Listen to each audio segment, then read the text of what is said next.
देख रहे हैं लाइव 7। नमस्कार, लाइव 7 विशेष में आपका स्वागत है। मैं हूं ज्ञान रंजन। दोस्तों, पूर्व मुख्यमंत्री और उड़ीसा के पूर्व राज्यपाल रघुवर दास ने आज फिर से भाजपा में वापसी कर ली है। प्रदेश अध्यक्ष बाबूलाल मरांडी, कार्यकारी अध्यक्ष रविंद्र राय, करमवीर सिंह सहित कई बड़े नेताओं ने रघुवर दास को पार्टी की सदस्यता दिलाई और इसके बाद जो उत्साह देखा गया कार्यकर्ताओं के बीच में रघुवर की वापसी के बाद, तो सवाल यही उठ रहे हैं, आखिर क्या है रघुवर दास के भाजपा में वापसी के मायने। लाड साहब के पद को त्याग कर रघुवर दास फिर से झारखंड आए हैं और जिस तरह से लगातार वो कह रहे हैं कि भगवान जगन्नाथ ने, महाप्रभु जगन्नाथ ने उन्हें बुलाया था सेवा के लिए, वो सेवा करने गए, लेकिन उनका मन, तन, धन सारा कुछ झारखंड में ही था और झारखंड के प्रति ही उनकी हमेशा से जो दिमाग उनका रहता था वो झारखंड में लगा रहता था। उन्होंने ये भी कहा था कि राजभवन को जो लाड साहब का घर कहा जाता है, उससे इतर जनता का घर बनाने का प्रयास उन्होंने उड़ीसा में किया, भुवनेश्वर में किया, लेकिन मन जो था सो वो हमेशा जमशेदपुर या झारखंड में ही लगा रहता था और इसी कारण से वो अपने मन से स्वतः निर्णय लेकर के राष्ट्रीय अध्यक्ष से, प्रधानमंत्री जी से आग्रह करके राज्यपाल के पद से इस्तीफा दिया और उन्होंने इस बात को लेकर धन्यवाद दिया कि राष्ट्रपति द्रौपदी मुर्मू, केंद्रीय गृह मंत्री अमित शाह, प्रधानमंत्री ने उनके इस फैसले पर जो है सो सहमति जताई। उस फैसले के साथ उन्होंने वो इस फैसले के साथ खड़े रहे। बहरहाल सवाल ये उठ रहा है कि आखिरकार चुनाव परिणाम आने के बाद, विधानसभा चुनाव परिणाम आने के बाद रघुवर दास, जो लगातार ये चर्चा चल रही थी विधानसभा चुनाव के पहले कि रघुवर दास इस्तीफा देकर के जमशेदपुर पूर्वी से चुनाव लड़ेंगे, लेकिन उस समय उनकी पुत्रवधू को टिकट मिला। बाद में जैसे ही चुनाव परिणाम आए और उसके बाद रघुवर दास ने वहां इस्तीफा दे दिया। 1 महीने का भी अंतराल नहीं हुआ चुनाव परिणाम आने के, रघुवर दास ने उड़ीसा के राज्यपाल पद से इस्तीफा दे दिया। दोस्तों, राज्यपाल पद पाने के लिए जो है सो बड़ी लालसा होती है लोगों में। राज्यपाल जैसे पद, जो संवैधानिक पद होते हैं, वहां तक पहुंचने के लिए राजनीतिज्ञों को काफी पापड़ बेलने पड़ते हैं और रघुवर दास को राज्यपाल बनाया गया उड़ीसा का और उन्होंने उस पद को त्याग करके झारखंड में एक कार्यकर्ता के रूप में पार्टी की सेवा करने का निर्णय लिया। ये अपने आप में बड़ी बात है, लेकिन ये कहने के लिए हो सकता है। आला नेतृत्व अगर किसी को राज्यपाल बना के किसी नेता को किसी स्टेट में भेजता है, उस समय की परिस्थिति और चुनाव परिणाम आने के बाद की परिस्थिति को देखने के बाद ही कोई बड़ा निर्णय लेता है। हम आपको बताएंगे इसके पीछे की गणित क्या है। पहले आप सुनिए कि पार्टी की सदस्यता, भाजपा की सदस्यता लेने के बाद रघुवर दास ने पार्टी कार्यालय के पास जो सभा हो रही थी उसमें क्या कुछ कहा। आज भारत में दुनिया का सर्वाधिक लोकप्रिय देश का प्रधानमंत्री आदरणीय मोदी जी के नेतृत्व में तीसरी बार भारतीय जनता पार्टी और एनडीए की सरकार चल रही है। देश के लगभग 16 राज्य में हमारे भारतीय जनता पार्टी के नेतृत्व में या एनडीए के नेतृत्व में हमारी सरकार चल रही है। हमें निराश होने की जरूरत नहीं है, हमें जूझना है, हमें लड़ना है और फिर से विजय हम फिर वापस आएंगे। We will come back soon।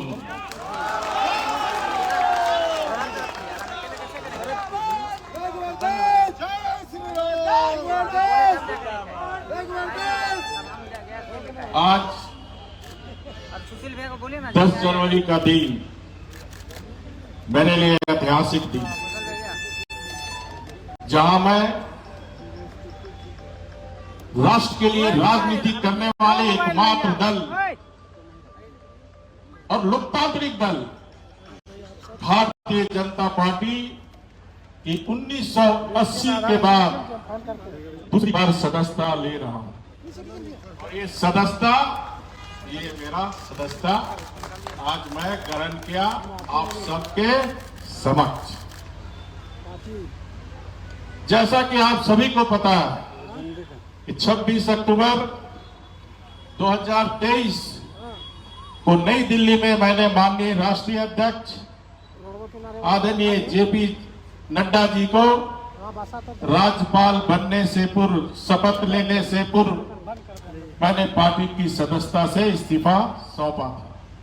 यह मेरे लिए एक बहुत भावुक पल था, क्योंकि जिस पार्टी ने गरीब मजदूरों के परिवार में गरीब को इतना मान सम्मान दिया और उस पार्टी की सदस्यता छोड़ने में काफी दुख हुआ, लेकिन आज दूसरी बार सदस्यता लेते हुए मुझे काफी हर्ष हो रहा, खुशी हो रहा।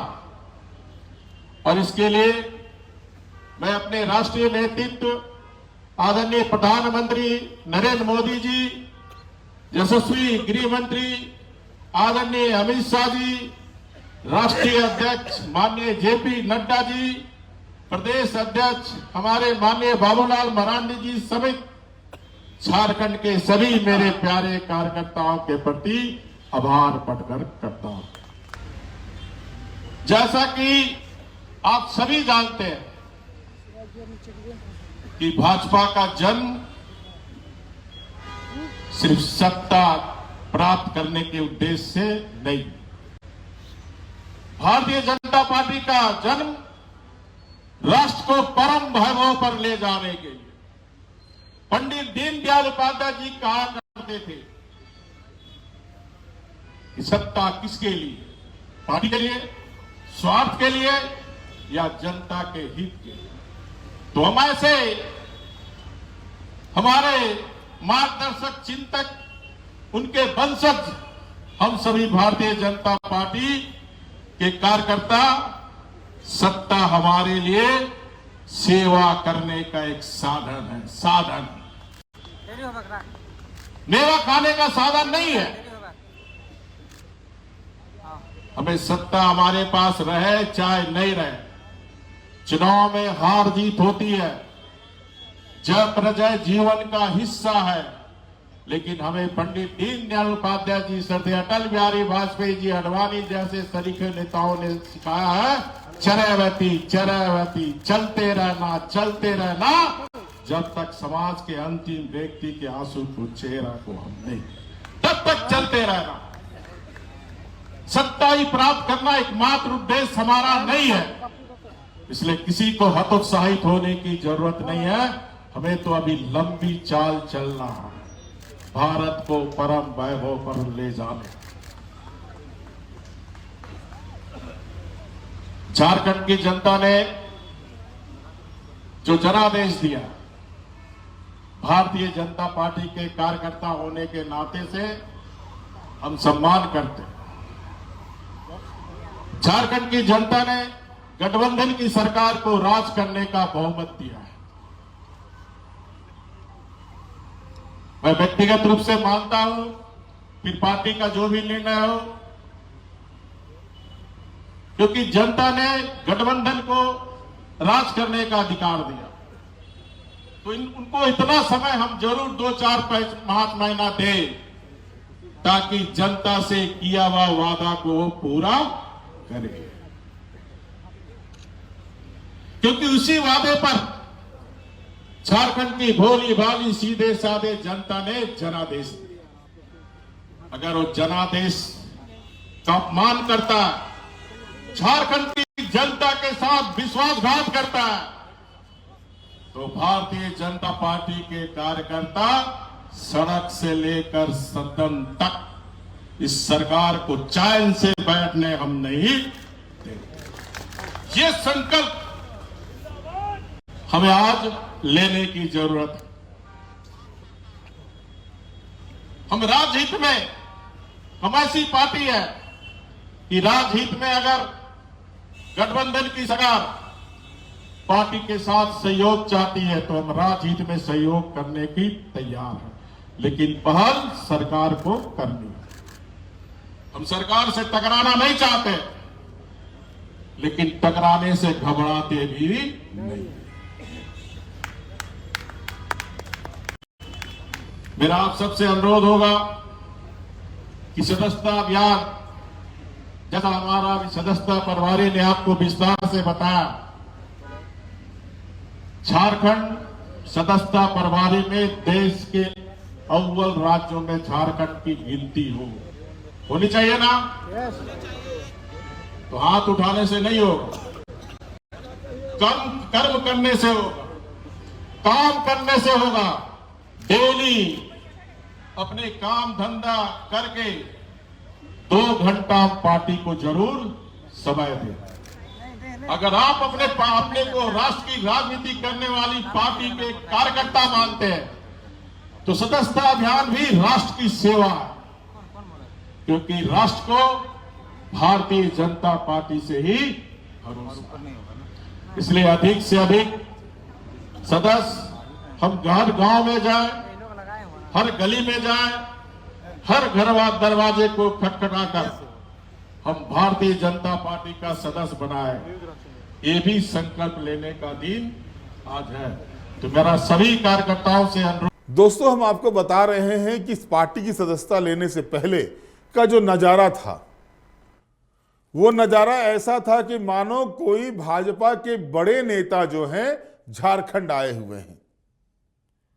रघुवर दास के सेक्टर 3 स्थित एफ टाइप क्वार्टर से लेकर के भगवान बिरसा मुंडा का जो प्रतिमा लगा हुआ है बिरसा चौक में, वहां और वहां से फिर भारतीय जनता पार्टी के कार्यालय तक मानो मोटरसाइकिल जुलूस ऐसे निकल रही हो, लोग कार्यकर्ताओं का जुलूस ऐसे निकल रहा हो कि मानो कोई बड़े नेता जो है सो फिर से झारखंड की धरती पर आ गए हों। और ये पहली दफा नहीं हुआ। जिस दिन रघुवर दास ने इस्तीफा दिया और उसके बाद जब वो रांची आए थे तो एयरपोर्ट से लेकर उनके आवास तक भारी कार्यकर्ताओं की भीड़ थी। और उसी समय एक बड़ा संकेत मिल रहा था कि रघुवर दास को पार्टी कोई बड़ी जिम्मेवारी देने जा रही है झारखंड की। और लगातार इसको लेकर के चर्चाओं का बाजार गर्म था कि क्या रघुवर दास राष्ट्रीय अध्यक्ष बनाए जाएंगे भारतीय जनता पार्टी के, क्योंकि राष्ट्रीय अध्यक्ष का भी कार्यकाल खत्म था, वो एक्सटेंशन पर है। प्रदेश अध्यक्ष का भी समय जो है सो वो कार्यकाल खत्म होने वाला है। प्रदेश अध्यक्ष का भी चुनाव होना है, झारखंड प्रदेश अध्यक्ष का। तो क्या रघुवर दास राष्ट्रीय अध्यक्ष बनेंगे? क्या रघुवर दास को झारखंड भाजपा की कमान मिलने जा रही है? लेकिन सबसे बड़ी बात जो देखी जा रही है, कार्यकर्ताओं में जो उत्साह देखा जा रहा है रघुवर दास की वापसी पर, वो अपने आप में एक बयां कर रहा है कि झारखंड में रघुवर की कमी पिछले 1.5 साल से कार्यकर्ताओं को खल रही थी। आखिर ऐसी क्या खासियत थी रघुवर दास में कि वो कमी खल रही थी? दोस्तों, आपको याद होगा कि रघुवर दास जो है अलग राज्य बनने के बाद 2 मर्तबा झारखंड भाजपा के प्रदेश अध्यक्ष रह चुके हैं, डिप्टी सीएम रह चुके हैं, सीएम रह चुके हैं।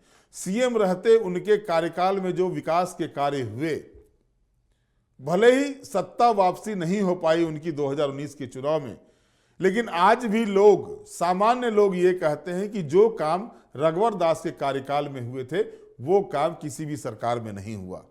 नए विधानसभा भवन का निर्माण, नए हाईकोर्ट का निर्माण,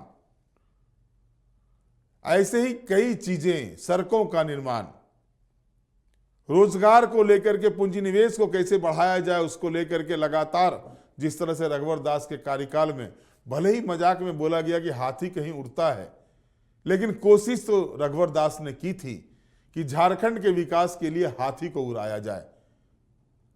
और कई कंपनियों के साथ, सैकड़ों कंपनियों के साथ उन्होंने एमओयू किया था, रोजगार के अवसर तलाशे जा रहे थे। मुंबई में, दिल्ली में सहित कई जगहों पर, विदेशों में भी रोड शो किए गए थे।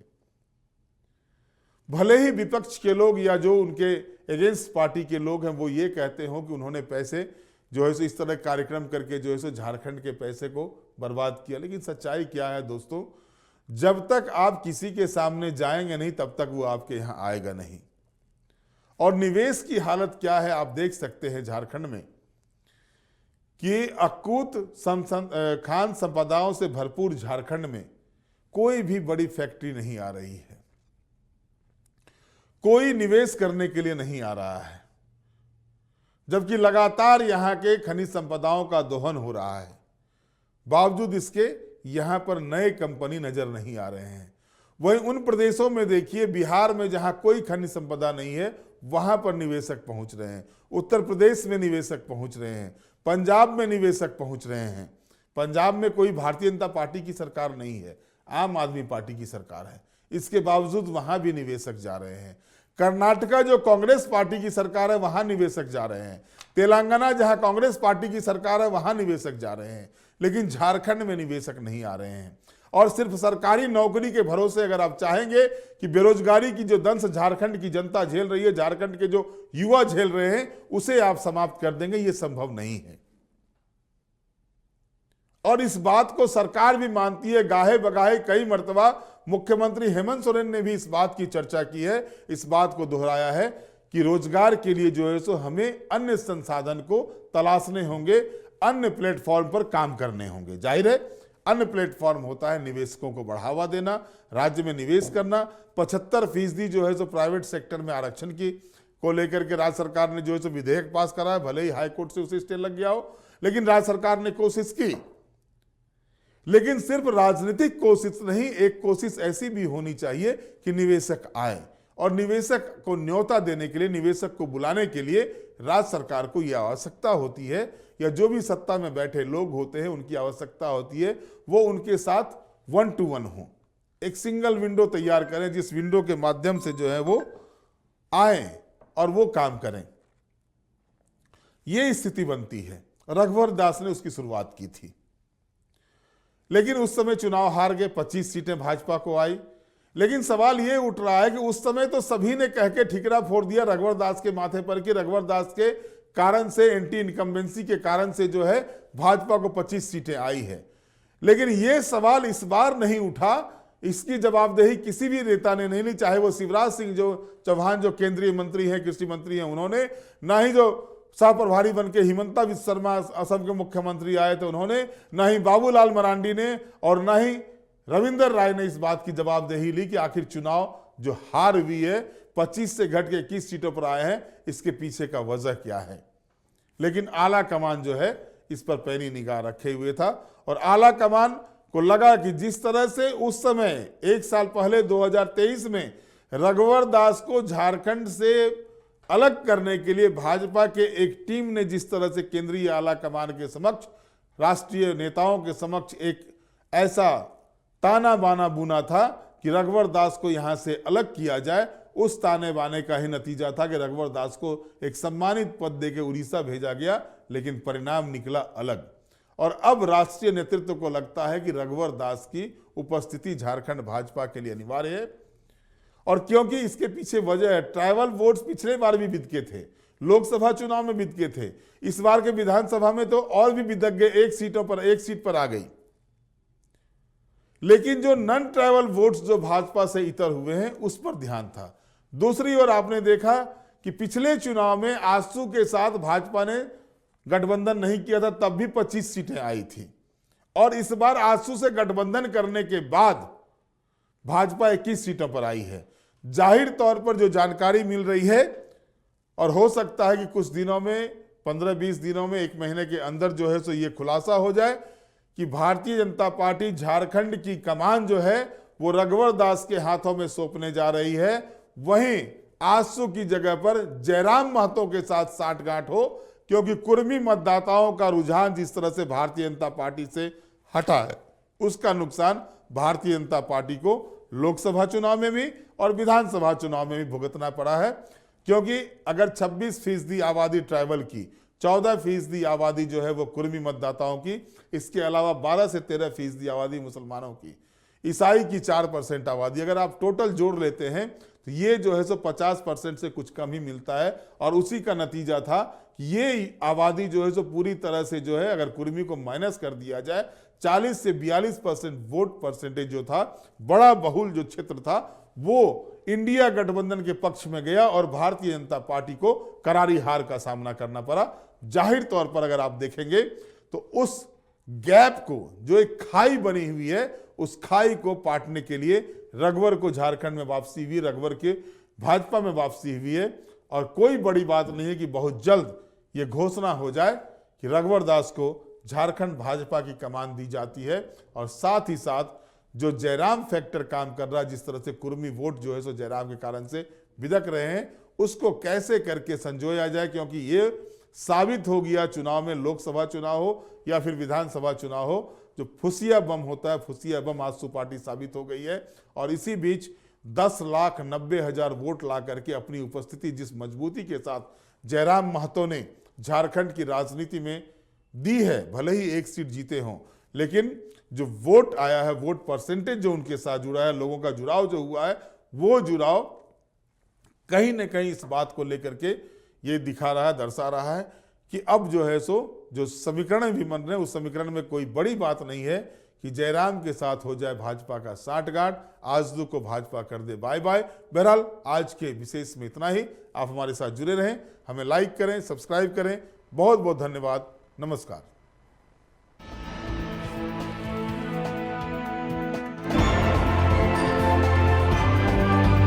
आप देख रहे हैं लाइव 7।